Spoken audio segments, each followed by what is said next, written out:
¿vale?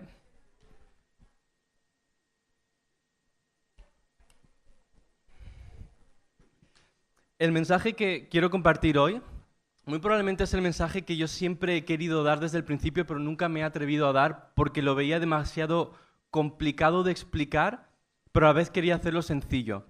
Y probablemente es el mensaje que todo persona, todo cristiano debería tener, estructurar o tener en mente por si hubiera alguna ocasión de que le invitan a predicar o que tiene que compartir algo.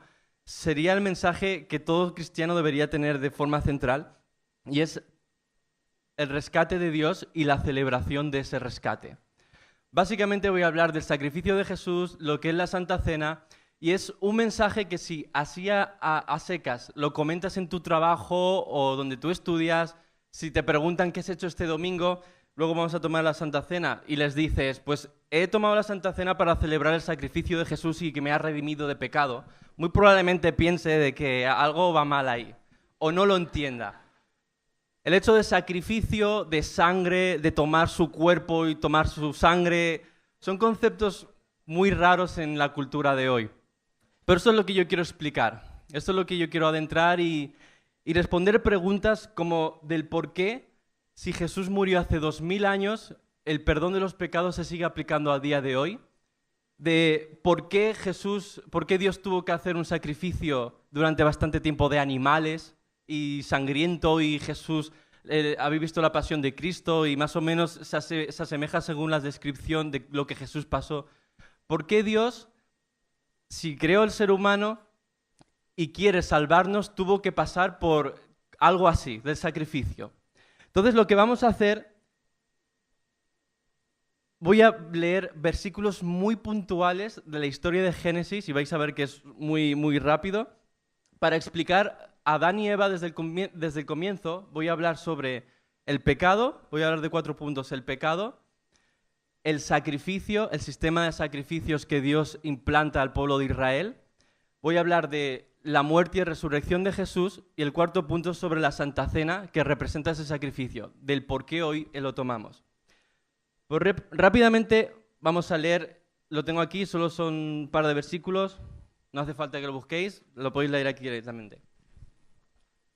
¿Vale? Nos encontramos en Génesis 1, el primer libro de la Biblia, y dice: Entonces dijo Dios, hagamos al hombre a nuestra imagen, conforme a nuestra semejanza, y tenga potestad sobre los peces del mar, las aves de los cielos y las bestias, sobre toda la tierra y sobre todo animal que se arrastre sobre la tierra. Más adelante dice: E hizo Dios nacer de la tierra todo árbol delicioso a la vista y bueno para comer, también el árbol de la vida en medio del huerto y el árbol del conocimiento del bien y el mal. Tomó pues Dios al hombre y lo puso en el huerto del Edén para que lo labrara y lo cuidara. Y mandó Dios al hombre diciendo: De todo árbol del huerto podrás comer, pero del árbol del conocimiento del bien y del mal no comerás, porque el día que de él comas, ciertamente morirás. Después dijo Dios: No es bueno que el hombre esté solo, le haré la ayuda idónea para él. Más adelante, al ver la mujer la ayuda idónea, que el árbol era bueno para comer, agradable a los ojos y deseable para alcanzar la sabiduría, tomó de su fruto y comió, y dio también a su marido, el cual comió al igual que ella. Entonces fueron abiertos los ojos de ambos y se dieron cuenta de que estaban desnudos. Cosieron pues hojas de higueras y se hicieron delantales. Y terminando, y Jehová Dios hizo para el hombre y su mujer túnicas de pieles y los vistió. Cuando leemos Génesis, abrimos la tapa de la Biblia, hay una tendencia general, sobre todo para los que no conocen mucho la Biblia, ni cómo se escribió, ni nada, hay una tendencia de pensar de que fue Dios el que escribió con el dedo la historia de la Biblia, pero nada más lejos de la realidad. El libro lo escribió Moisés. Moisés nació siglos después. Es decir, él no estaba presente en la caída del hombre, él no estaba presente en la creación de la tierra, ni del hombre y la mujer, pero lo escribió. La Biblia dice que Moisés era un amigo cercano a Dios, así que la única deducción posible es que Dios le dio una revelación a Moisés para que pudiera escribir. Entonces esto es como una película. Dios le da una revelación, no sabemos cómo, si fue a través de una visión, si Dios se lo contó un cuentacuentos, no lo sabemos. Pero cuando uno tiene que contar una historia de algo que ha visto, por ejemplo, si tú tienes que contar a una persona la película del Señor de los Anillos y te pide, por favor, cuéntamela, probablemente no vayas a contarle la mayoría de escenas de la película, de la trilogía, las conversaciones, los diálogos más difíciles de captar. Te vas a quedar con el argumento de la película. Vas a compartir quizá las cosas más importantes, a menos de que seas un friki como yo, que se sepa cada escena de cada conversación, de cada película, y como Diego también. Entonces, Moisés hizo esto. Entonces, cuando lees Génesis, tienes la sensación de que cuando Moisés está contando el relato de la historia, está leyendo, y Dios creó el cielo y la tierra, y creó las estrellas, y va súper rápido. Y hoy en día, con el avance científico que hay hoy en día, nos encantaría tener más detalles de esa creación, y Moisés no cuenta por el simple hecho de que no le da importancia. Es algo importante, pero no le da la suficiente importancia. Pero lo que sí le da importancia a Moisés es sobre la creación del hombre y la mujer, sobre comer el fruto del árbol. Le da importancia a la caída de la mujer y da detalles tan específicos como que le hizo un delantal después de haber creado la creación, que podía haber dado muchos detalles, ¿no? Da detalles tan específicos que él consideró importante por una razón en concreto, y esto es lo que yo quiero transmitiros hoy. Moisés se enfocó, que es lo que hemos leído, en el pecado de Adán y Eva. Y en el cristianismo solemos creer, o es parte de la creencia, de que somos herederos del pecado de Adán y Eva. Es decir, Adán y Eva nos representan. El fallo que ellos tuvieron nos afecta a todos. Y cuando decimos esto, lo más normal es pensar, yo no estuve ahí, yo no hice nada. Yo he nacido en este mundo, he creído en esta cultura, yo no comí de ningún árbol, yo no hice nada para pecar, ¿por qué yo soy culpable?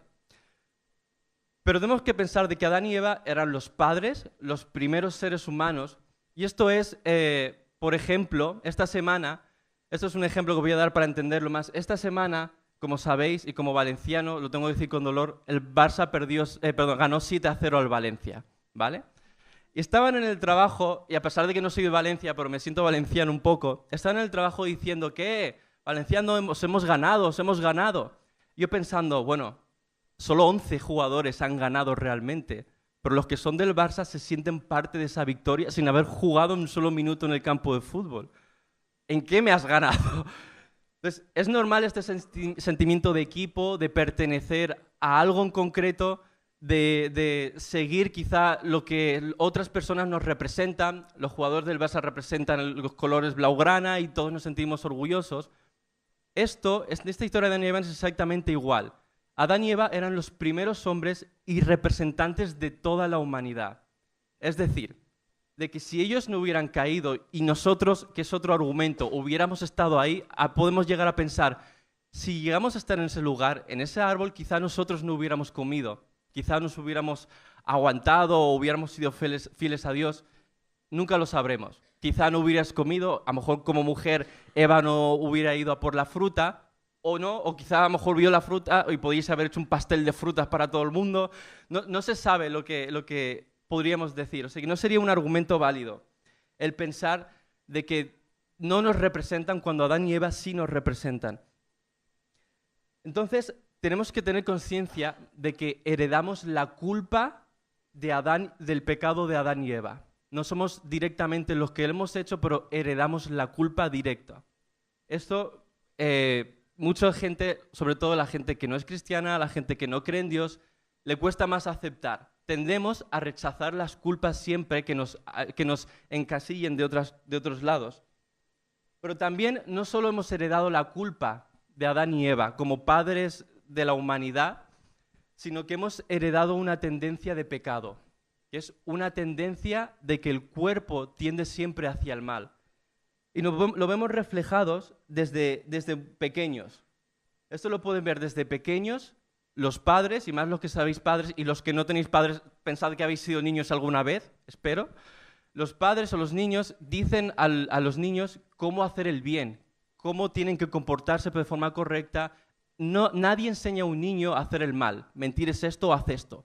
El ser humano lo aprende de forma natural, a mentir, a decir cosas que no saben desde pequeño. Lo hace de forma natural, nadie les enseña eso. Sin embargo, sí que tienen que aprender a hacer el bien. Entonces, hay una tendencia de pecado en el ser humano que es innata. Nadie puede escapar de esto. También tenemos una tendencia a no saber hacer el bien. No podemos hacer el bien.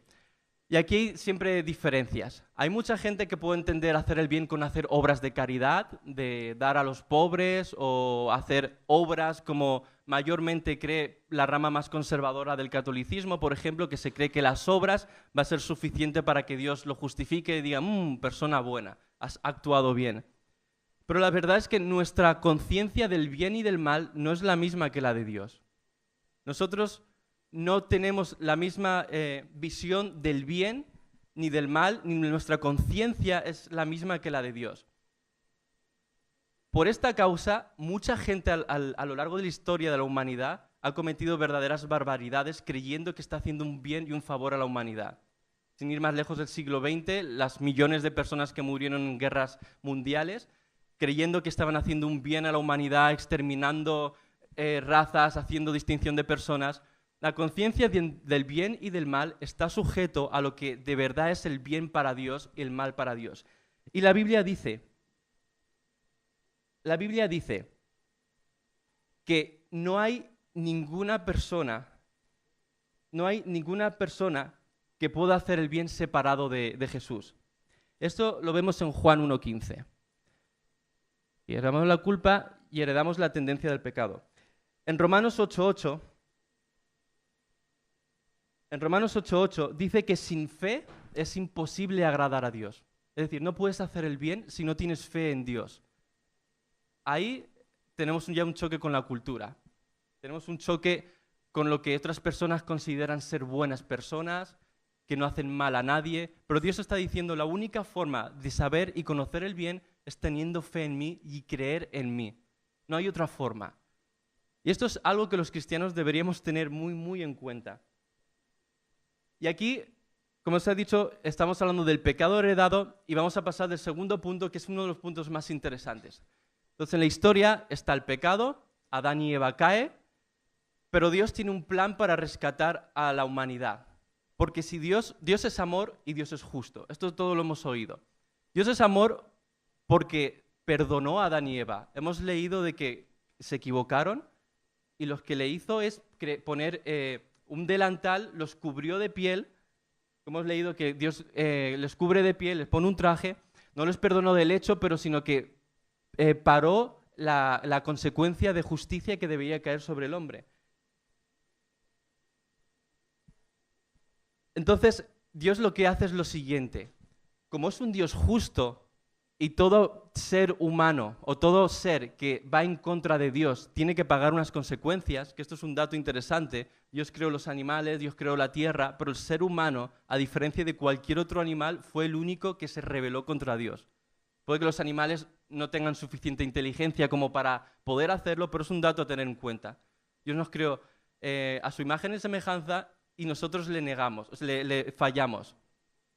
Entonces, Dios lo que hizo fue un sistema de sacrificios para temporalmente el ser humano pueda seguir viviendo en la tierra para tener un plan y el ser humano pueda salvarse. Este es el plan de salvación que podemos ver a lo largo de la Biblia. Esta semana, por ejemplo, para entender un poco el sacrificio, esta semana hubo una persona que me estaba diciendo de que en su trabajo había metido la pata hasta el fondo. Había hecho una trastada en el trabajo y fue tal la trastada de que creía que le iban a echar. Es más, de que el jefe, uno de los encargados, vino y le dijo, estás a punto como sigues así, esto no te lo puedo perdonar. Esto es grave y no te lo puedo perdonar. Estás a punto de irte a la calle. En este principio de sacrificios, lo que Dios hizo fue, mereces morir, Adán y Eva, sois los primeros hombres, pero otro va a ocupar la culpa y no hizo nada. Es como si este chico, en vez de echarle, le echa a su compañero del trabajo que no hizo nada. Te amo tanto, pero voy a echar a tu compañero porque quiero que estés conmigo. Es algo difícil de creer. Entonces, lo que Dios hizo fue, hizo un sistema de sacrificios.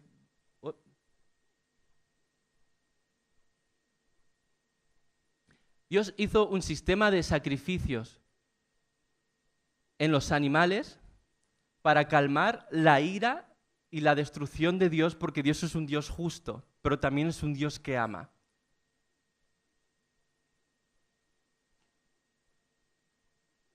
Esto lo podemos ver en Génesis 4, del 1 al 16.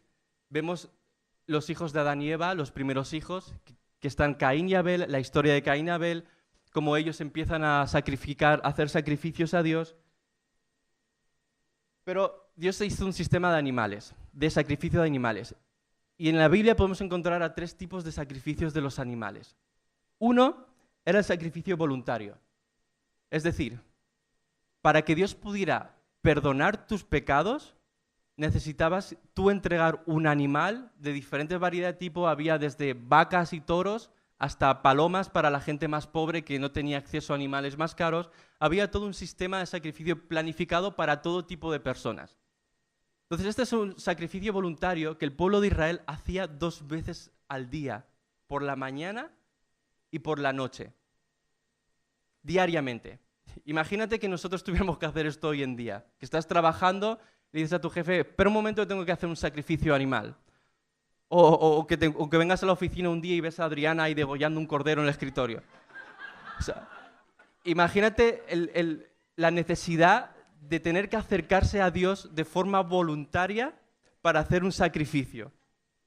Entonces, esto era completamente voluntario. Aún así el pueblo de Dios, Israel, que era el pueblo que Dios había escogido para poner los principios de salvación y el plan de salvación, empezó a dar estos sacrificios. También había otro tipo de sacrificios que era por culpabilidad. Es decir, no necesariamente es algo que tú hayas hecho mal directamente, sino puede que haya sido inconscientemente. Puede que hayas cocinado, por ejemplo, en un sábado, que estaba prohibido en aquel entonces, ya que era un día santo, un día que no se podía hacer nada. Hoy en día los judíos hacen exactamente los mismos en Israel. Yo hace un par de años estuve y ni siquiera pulsan el botón del ascensor para no hacer esfuerzo físico. Entonces se van hasta un extremo muy grande. Y esto obviamente lo cogen de la Biblia, el mismo principio. Estaba prohibido los sábados, por ejemplo, hacer nada, y si en un sábado se te ocurría hacer algo, coger una olla para cocinar, ya habías cometido pecado. Pero si no eras consciente de ello, tenías que entregar este tipo de sacrificio, por culpabilidad, que se puede ser comparado, por ejemplo, en tu trabajo, si llegas a casa y un día sin querer te encuentras de que tienes un boli de tu trabajo en tu casa. Y uno piensa, me pasó hace poco, yo estoy estudiando un seminario de teología y cuando fui a estudiar saco el boli y veo Adriana. Y luego el día siguiente fui a sacar otro y ponía Silvia. Eran las administradoras, Silvia era la administradora anterior de Adriana. Y son cosas son luchas que estas personas tenían de ¿es pecado o no es pecado? Me siento mal, me siento culpable, aún así te voy a devolver el boli. Aún así voy a ofrecer un sacrificio a Dios. Entonces, este era otro tipo de pecado. En este tipo de pecado también se podían ofrecer todo tipo de animales, desde cabras, corderos, vacas, según las posibilidades de las personas. También estaba por pecado, que esto ya era pecado directo. Si robabas intencionadamente, si pecabas, si estabas en algún tipo de juicio. Pero en este tipo de pecado solo había un animal que podía servir para limpiar este tipo de pecado, y era un cordero limpio, un cordero que no tuviera manchas, blanco completamente, un cordero sano. Solo se aceptaba este tipo de animal, no se aceptaba ningún otro. Es decir, que si tú no tenías un cordero y habías cometido algún pecado grave, no podías pedir perdón por este pecado porque necesitabas sí o sí un cordero. Y hoy en día no ofrecemos sacrificios, esto lo tengo que matizar, pero no vaya a ser que alguien venga a casa y degolle el perro y diga, Señor, para ti. Hoy en día no estamos bajo los sacrificios porque es Jesús quien cumplió ese último sacrificio, que es lo que voy a explicar ahora siguiente. Pero sí que tenemos los mismos principios a la hora de acercarnos a Dios. Nos acercamos, hoy estamos aquí todos voluntariamente, espero.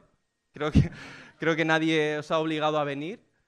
Quizá porque estás buscando respuestas, quizá porque ves algo en los cristianos, quizá porque siempre has creído en Dios, quizá porque por costumbre vienes a la iglesia, o quizá porque te gusta venir aquí y adorar a Dios. Puede haber muchos motivos, pero quiero creer que todos habéis venido de forma voluntaria. También tenemos el principio de la culpabilidad, que muchas veces cuando nos sentimos culpables por algo que hacemos, solemos ir a Dios y pedir perdón a Dios, y es algo normal, es algo del ser humano, y también por pecados más concretos. Entonces, los principios del sacrificio, aunque no se ofrezcan desde animales, siguen vigentes los mismos principios. Tenemos que seguir practicando estos principios de sacrificio a Dios. Y aquí entra el punto importante. ¿Por qué Jesús se le dice que sacrificó su vida? ¿Por qué se le dice a Jesús de que Él fue quien redimió nuestros pecados? El punto de la muerte y resurrección de Jesús, que es el tercero, es que si de un hombre perfecto como fueron Adán y Eva, hombres que una mujer, cuando digo hombre se entiende que es hombre y mujer en el mismo contexto de humanidad. Si de un hombre perfecto como lo fue Adán pecó, para contrarrestar ese pecado necesitas otro hombre perfecto que no haya hecho nada para sacrificar otro ser humano y cubrir el pecado de esta persona. Lo que Dios había hecho era un sistema de sacrificados de animales porque Dios tenía en cuenta la vida. En la Biblia está escrita, el Antiguo Testamento está escrita en el hebreo antiguo, y la palabra vida es exactamente la misma que la de sangre, la misma. Cuando tú lees el contexto de la Biblia tienes que saber distinguir cuando es sangre, cuando la Biblia está hablando de sangre y cuando está hablando de vida. Y Dios le da a la sangre un valor importantísimo bíblicamente. Y esto es algo que deberíamos tener en cuenta también. Es decir, ¿conocéis la historia más o menos de Caín y Abel? Que Caín tiene envidia de Abel porque hace un sacrificio, Abel lo mata por envidia, y dice la Biblia en este versículo de que la sangre de Abel, la vida de Abel, me está clamando por justicia, me está clamando desde la tierra. Entonces Dios da un valor importantísimo a la sangre, por eso puso a los animales, porque quería un animal inocente que no hubiera hecho nada para cubrir temporalmente en sustitución del pecado del hombre en la humanidad. Pero esto era un sistema temporal. Dios lo tenía todo planificado. Así que en la muerte y resurrección de Jesús se necesitaba un hombre perfecto, y desde Adán y Eva jamás ha habido uno.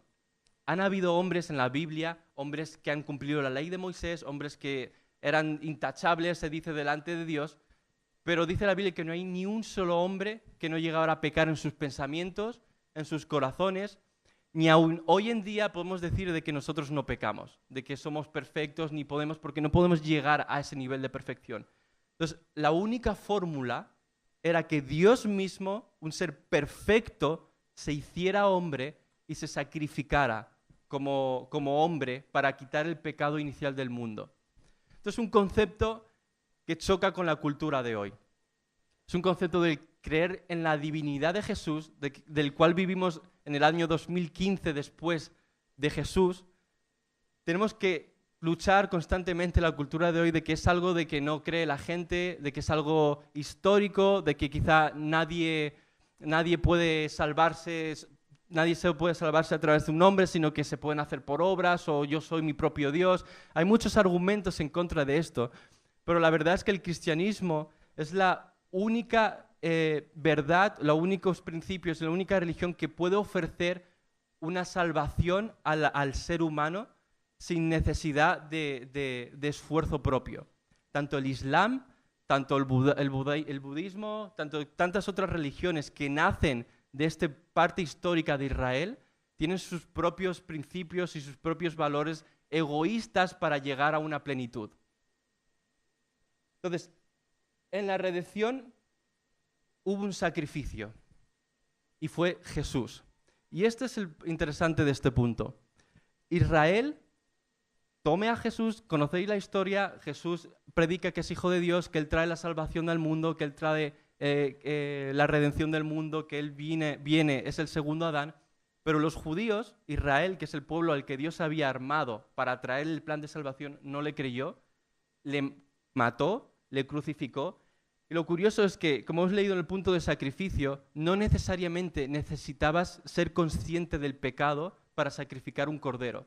Si estabas en un juicio o si tenías esa posibilidad de creer de que habías pecado, podías sacrificar un cordero y eso sería válido. Entonces, el sacrificio inconsciente que hizo el pueblo de Israel con Jesús fue válido, aunque no reconociera ni tuviera en cuenta la muerte de Jesús. Dice en Juan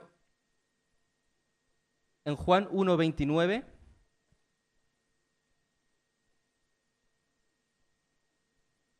es Hebreos 10:4. Dice, Cristo es un sacrificio mejor que los animales. Es decir, Cristo es el ser perfecto que sustituía a los animales. Es el ser que necesitaba reconciliarse directamente con Dios. El punto de esto no es solo el sacrificio. Si Jesús murió por nuestros pecados siendo perfectos, hubiera limpiado el pecado hasta el día de hace 2000 años. Y ahí se hubiera quedado. No hubiera trascendido más. Se sacrificó como un cordero, murió, limpió los pecados y ahí quedó todo. Pero el punto es que Jesús resucitó. El sacrificio que limpiaba el pecado del mundo, resucitó. Dice Hebreos 9, 25, 26. Y no entró para ofrecerse muchas veces, como entra el sumo sacerdote en el lugar santísimo cada año con sangre de animal ajeno. De otra forma, le hubiera sido necesario padecer muchas veces desde el principio del mundo, pero ahora en la consumición de los tiempos se presentó una vez para siempre por el sacrificio de sí mismo para quitar el pecado del mundo. Es decir, ¿qué persona, qué ser es capaz de resucitarse a sí mismo? ¿Nosotros podemos? Obviamente no. Todos en cierta medida respetamos la muerte porque sabemos de que todos nos va a llegar tarde o temprano, de una forma u otra, es algo natural, Dios lo ha establecido así, no significa ni que Dios sea malo ni que Dios sea bueno, es algo natural del ser humano. Todos vamos a morir, pero la persona que sea capaz de morir y resucitar porque Él quiere, es que está por encima de este mundo. Esto es el Evangelio de Jesús. El Evangelio de Jesús se extendió no porque le crucificaron en una cruz, que es la iglesia más conservadora de la rama católica, tienen siempre a un Jesús crucificado y adoran a un Jesús crucificado, pero el verdadero cristianismo tiene que adorar a un Jesús resucitado, no crucificado. La resurrección es lo que hace ver de que Jesús es Dios, de que se extendió hasta el día de hoy por toda la tierra y Él, en este sacrificio que sigue vivo y del cual podemos acogernos, nos sigue limpiando de pecado.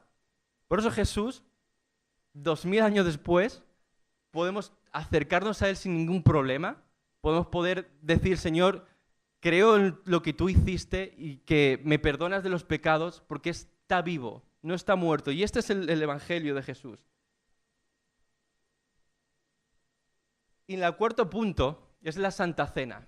Jesús dijo antes de ser entregado, porque no fue un hecho que Jesús consideró, pues mira, ahora voy a resucitar. Jesús lo estuvo avisando a sus discípulos, estuvo avisándolo durante casi 3 años, voy a morir, y hay testigos escritos hasta el día de hoy que siguen diciendo esto, de que Jesús les decía, voy a morir, pero voy a resucitar, voy a morir y voy a resucitar. Y se lo decía de tal forma que para los discípulos esto era una explosión mental. ¿Cómo vas a resucitar? Eso es imposible. Pero Jesús no solo se lo dice repetidamente, sino que desde el Antiguo Testamento, Dios no para de decirlo. Hemos leído, que no tengo la diapositiva, pero hemos leído, cuando estamos leyendo Génesis, de que Dios hizo 2 árboles, ¿verdad? El bien del mal y el árbol de la vida. El bien del mal es el árbol que Adán y Eva comieron, que entró el pecado, pero Dios luego en la historia dice, les vamos a echar, no vaya a ser de que coman del árbol de la vida y vivan para siempre. Dios ya sabía de que esto iba a ocurrir y este árbol de la vida representa a Jesús. Representa la carne de Jesús, representa la vida de Jesús hecho hombre y es parte del plan inicial de Dios desde la humanidad. No es algo que Dios improvisó durante el tiempo ahora ocurre esto, se me están escapando los israelitas, bueno, ahora han sacrificado, ¿qué hago? Dios ya lo tenía exactamente todo calculado y planificado, porque Dios lo sabe absolutamente todo. Entonces, la Santa Cena, Jesús, después de estar avisándoles una y otra vez, voy a morir, voy a resucitar, voy a morir, voy a resucitar, les dice, ahora, en la famosa última cena de la película La Pasión de Cristo, los que lo hayáis visto, en las últimas 24 horas, Jesús les dice, vais a comer el pan y el vino. El pan va a representar la vida, el pan va a representar mi sacrificio, va a representar yo crucificado, no de forma canibalismo ni pensar vamos a comer a un humano, sino es el acto simbólico de la reconciliación del ser humano en el día de hoy y los posteriores años con Jesús. El pan representa y recuerda este sacrificio. Y el vino representa justamente la vida de Jesús, la sangre de Jesús. Como he dicho, la palabra hebreo era la misma y es la misma connotación. Estamos recordando simplemente que Jesús se sacrificó y que su sangre es la vida que nos hace reconciliarnos otra vez con Dios, que es la parte de la carne y el vino. Y este es uno de las dos tradiciones que Jesús nos dejó al ser humano. Antes de Jesús habían muchos pueblos, habían muchas tradiciones que seguían los judíos, pero tenemos dos. El bautismo, que es cuando uno cree en Jesús, toma un acto de fe, yo creo en Jesús, quiero ser un hombre nuevo y se bautiza, y la Santa Cena para recordar de que fue crucificado y que el bautismo es un acto también de una consecuencia del ser crucificado junto a Cristo. Entonces,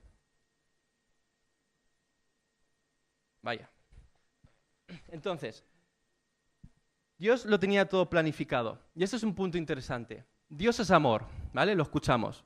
Pero también Dios es justo. Si Dios es amor, pero Dios no es justo, entonces Dios hubiera hecho la vista gorda en Adán y Eva. Ellos hubieran pecado, pero como no es justo, no tendría que recibir castigo el ser humano. Dios hace esto, bueno, te amo mi creación, amo mi semejanza, pero no quiero hacer justicia porque no quiero destruirle porque le amo demasiado. Se contradeciría. Sin embargo, al revés, si Dios no es amor, pero es justo, Adán y Eva hubieran sido destruidos completamente. El ser humano no existiría hoy en día, porque la justicia de un ser perfecto, en un mundo perfecto, con un hombre perfecto, y que esa creación perfecta se rebelara contra Dios, en un mundo perfecto solo queda destrucción. No cabe la imperfección dentro de la obra de la creación de Dios. Pero sin embargo, la Biblia no para de repetir de que Dios ama, en Juan 3:16, la famosa frase de que tal manera amó Dios al mundo que ha dado a su Hijo unigénito para que todo aquel que le cree no se pierda. Dios ama a la gente, al ser humano, y Dios es un Dios justo. Por lo tanto, en Romanos 3:25 dice, a quien Dios puso como propiciación por medio de la fe en su sangre para manifestar su justicia, a causa de haber pasado por alto su paciencia los pecados pasados. El amor y la justicia de Dios se cumplen con Jesús. Dios ama, pero creyendo en Jesús y teniendo fe de que Él es el Hijo de Dios, de que Él murió y resucitó para salvarnos, nos hace automáticamente justos. Y eso se trata de fe.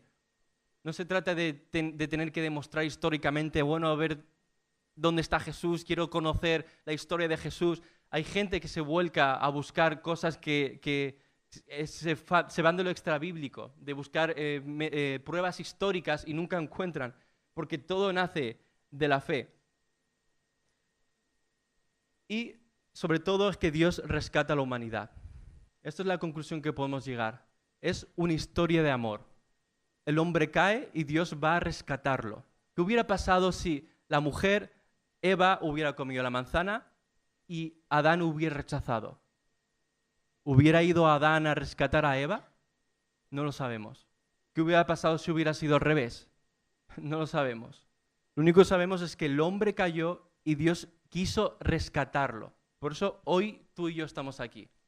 Por eso quizá tú has tenido en algún momento el deseo de creer de que hay un Dios, de que hay algo más que nuestra vida, hay algo más que nuestros hábitos cotidianos, que hay algo más que en el trabajo, quizá no te llena, quizás estás teniendo problemas y no encuentras sentido a la vida, quizás hay amargura o puedes tener cualquier tipo de conflicto.